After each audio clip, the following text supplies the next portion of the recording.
আসসালামু আলাইকুম রহমতুল্লাহি বারাকাতু। ওয়ালাইকুম আমরা আসসালাম দেখতে পাই রহমতুল্লাহি যে, বারাকাতুহু। যে সকল দেশের রাজনীতিতে ধর্মতান্ত্রিক বিষয়টি রয়েছে, সে সকল দেশে মেজরিটি ধর্মের বাদে যারা থাকে তারা খুবই অপ্রেসড হয়, অর্থাৎ নিপীড়িত হয়ে থাকে। এমনকি তাদের নিজেদের ধর্মের মানুষজনও খুবই আনফেয়ারলি জাজড হয়ে থাকে। এখন আপনারা যেহেতু একটি ইসলামতান্ত্রিক পলিটিক্যাল পার্টি, অনেকে ভয় পেয়ে থাকে যে আপনাদের ক্ষেত্রেও একই রূপই দেখা যাবে।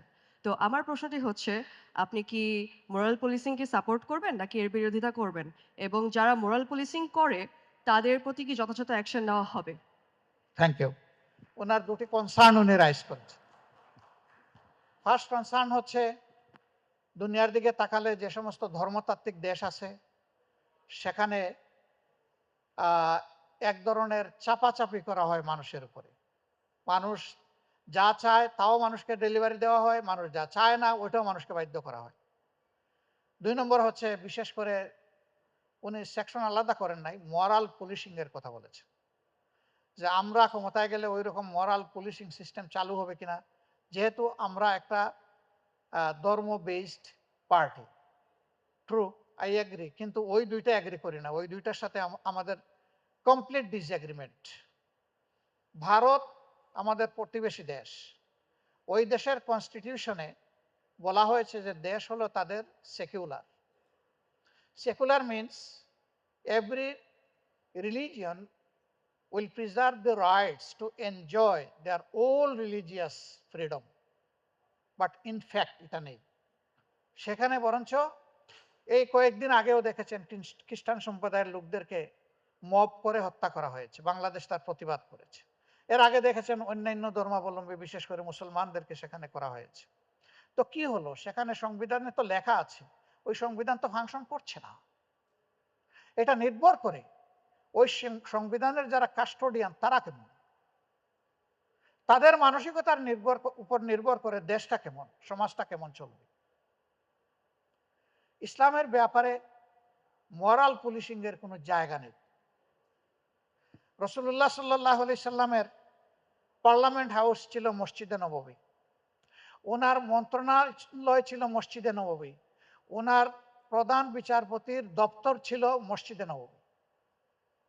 এই মসজিদে নববীতে শুধু মুসলমানরা ঢুকতেন না, শুধু পুরুষরা ঢুকতেন না, পুরুষ মহিলা মুসলিম ও মুসলিম নির্বিশেষে সমস্ত মানুষ ঢুকত।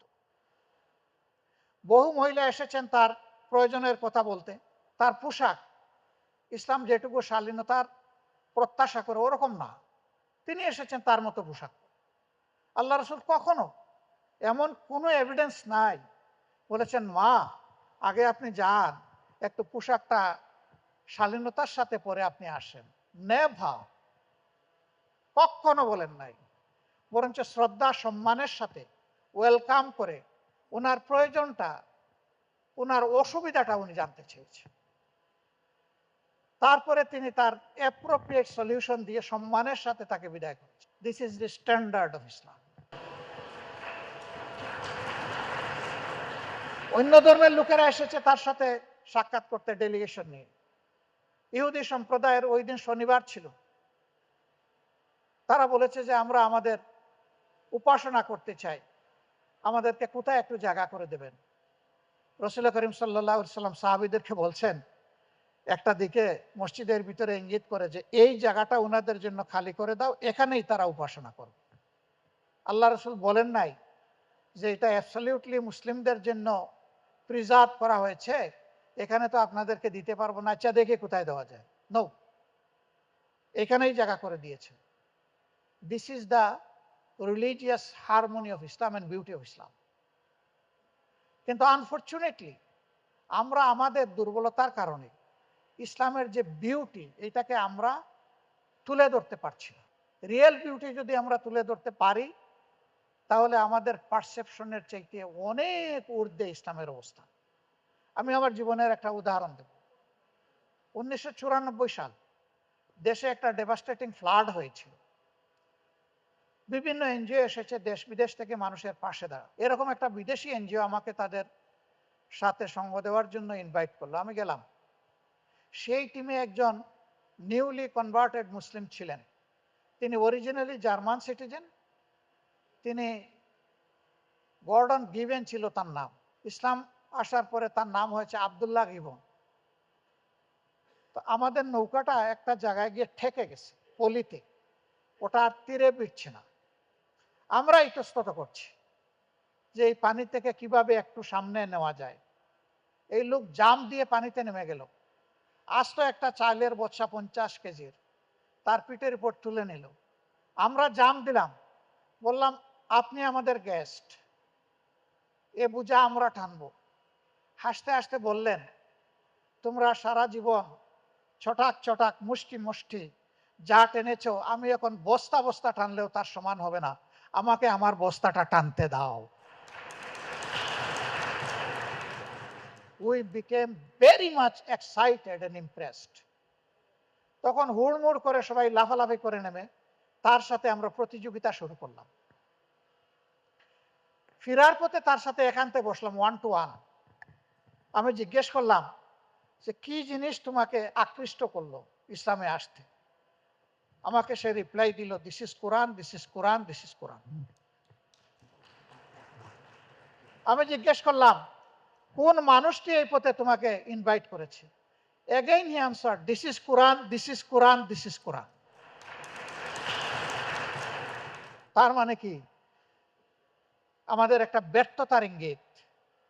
সেইটা বলল না যে এই কোরআন অমুক মানুষের মাঝে আমি বাস্তবে দেখে আমি ইসলামে অনুপ্রাণিত হয়েছি, এটা সে আমাকে বলল না। সে বলল সরাসরি আমি কোরআন দেখে অনুপ্রাণিত হয়েছি। This is our failure. ওই বিউটিটা আমাদেরকে ক্রিয়েট করতে হবে, রিফ্লেক্ট করতে হবে। ইসলাম মাফ করবেন শুধু মুসলমানদের জন্য আসে নাই, ইসলাম মাফ করবেন শুধু মানুষের জন্য আসে নাই।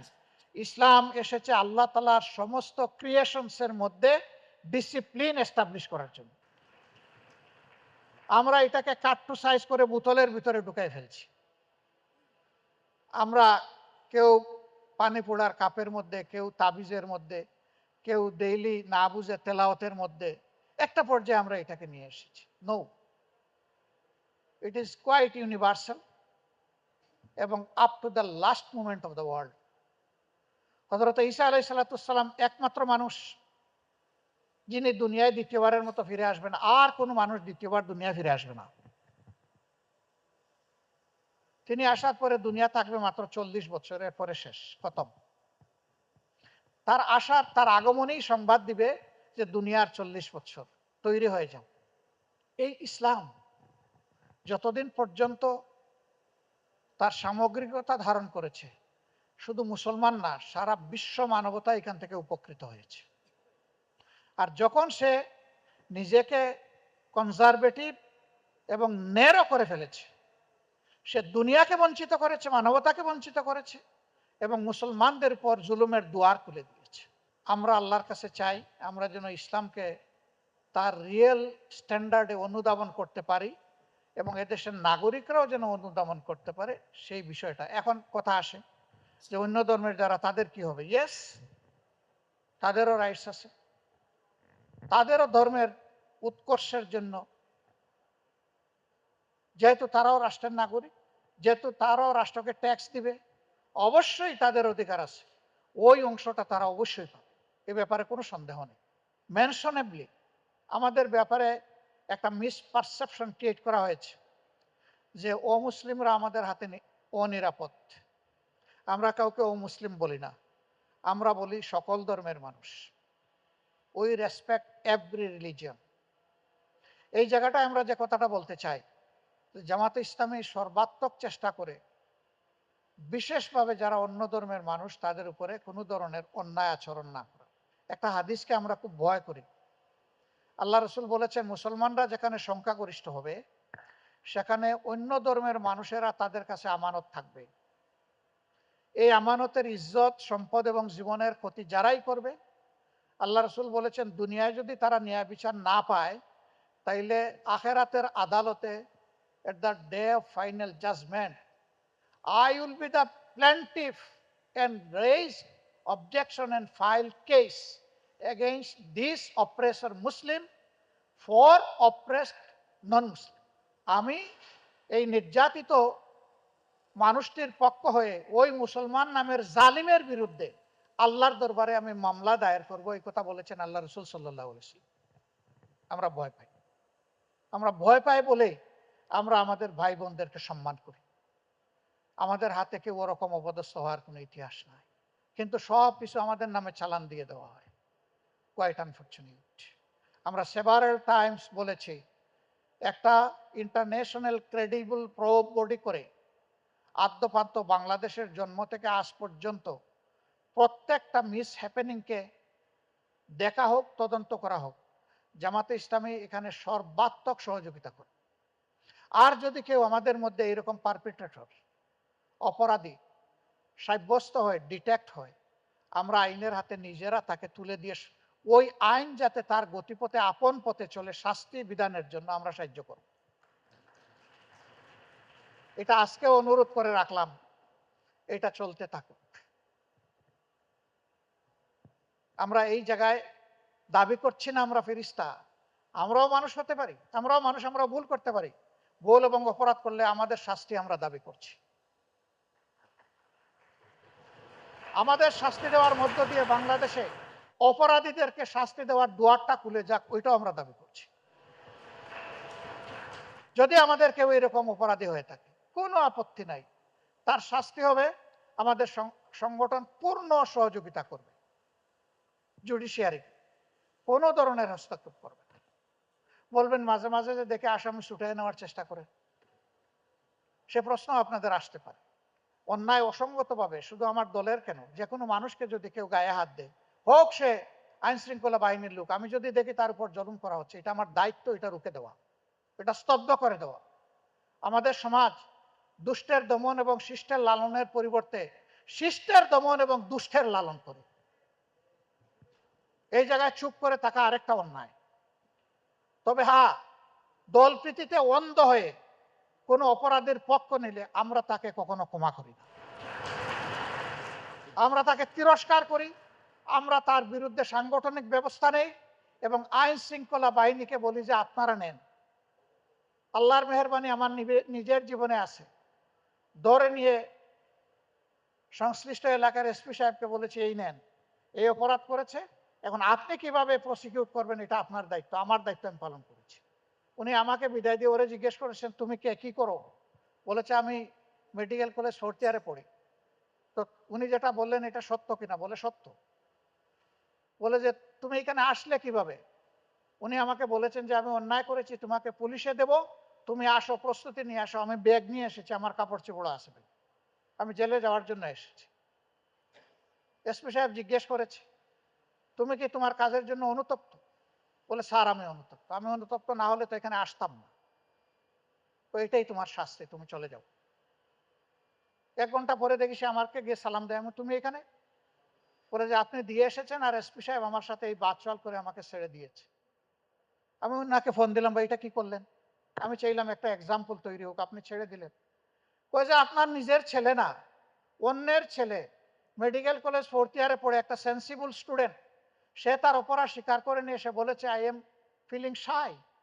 তার শাস্তি আর কি? আপনার কথা শুনে নিশ্চিত সে জানে সে জেলে যাবে। বাবাকেও মানুষ সম্মান করে না আজকাল, আপনাকে সম্মান করেছে, আপনি আর কি শাস্তি চান এই ছেলের জন্য? আমি বললাম এটা আপনার উদারতা, কিন্তু আমি আপনার কাছে এটি চাইনি। আমি চেয়েছিলাম তার উপরে আইন ইম্পোজ হোক। বললো এটাও আপনার উদারতা, আপনি যেটা চেয়েছেন। এই ছেলে আলহামদুলিল্লাহ পরে এতই পরিশীলিত হয়ে গেল যে তার নিয়ে আমরা গর্ব করতাম। তো আইনের হাতে তুলে দিলে কেউ ছোট হয় না, আইনের হাতে তুলে দিলে আল্লাহ মর্যাদা বাড়ায় দেয়। আমরা সেই কাজটা করব, ভয় পাবেন না। আমরা যে সমাজ করব, কোনো নাগরিককে কারো ব্যাপারে মরাল পুলিশিং এর দায়িত্ব দেওয়া হবে। পুলিশ এর বাইরে আবার মরাল পুলিশিং, কনস্টিটিউশনাল এবং ইনস্টিটিউশনাল পুলিশ ছাড়া আর কোন পুলিশ থাকবে না ইনশাআল্লাহ। ওরকম কেউ আচরণ করলে তাদের আমরা শুধু হাত ধরবো না, প্রয়োজনে গলাও ধরবো।